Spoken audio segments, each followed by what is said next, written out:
Hey guys, it's JohnyTechReview. Today I have a quick review for you of this UTO quadcopter.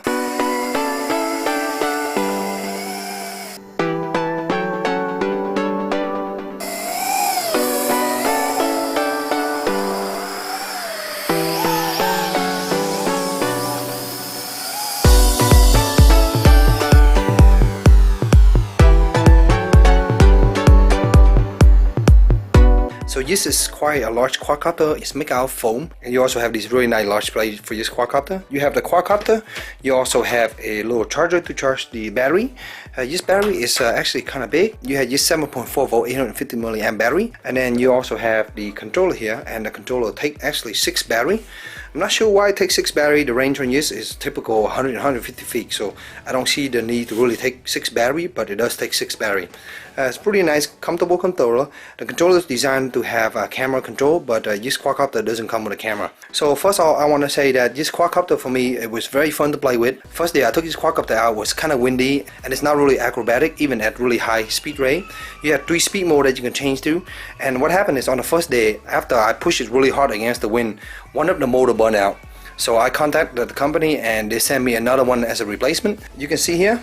So the motor are pretty small. They're very small little motor, and they drive these really large blade, and it's all geared in. And I feel like this is the reason why it burned out. I think it's because just the motors are seem to be a little bit small for the unit. When it struggle against the wind, that seemed to be a problem.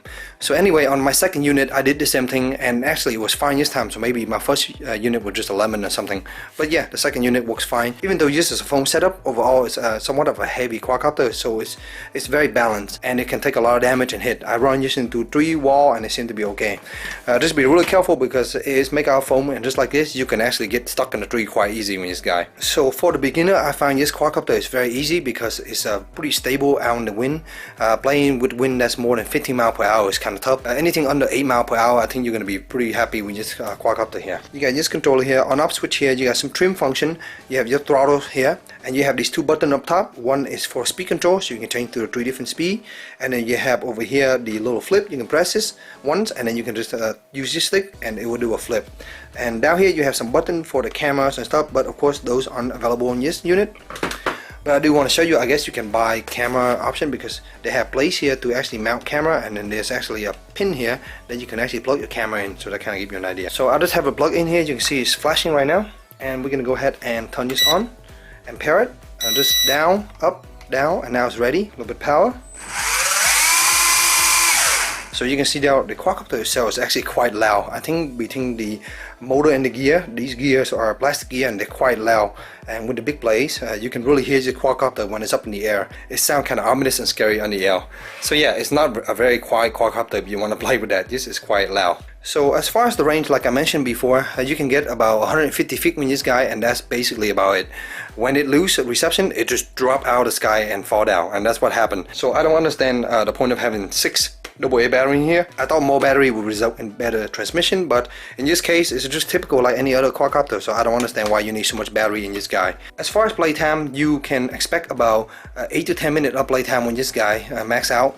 Big battery, but these are quite demanding load, so it takes about 2 hours to charge the battery using this included little charger here, and you get 1 battery in the package. If you want a second battery, you do need to buy one. That to me also is a little disappointing. Usually these toy grade quadcopter always come with 2 or 3 batteries, so you can switch them out and play with. So overall, this is a pretty nice quadcopter. It's stable and very easy to fly. My first unit again was a lemon, but the second one worked fine, and I pushed it pretty hard, and so far it's working really well. I see similar quadcopter like this sell in places like Costco and Sam. So yeah, I think they're pretty much the same thing. I don't see any different. Even the controller look about the same. The only difference here is just the branding. So I hope this short little review helped you in your budget decision. If you have any question, let me know in the comment below, and as always, stay tuned for future review. Thank you.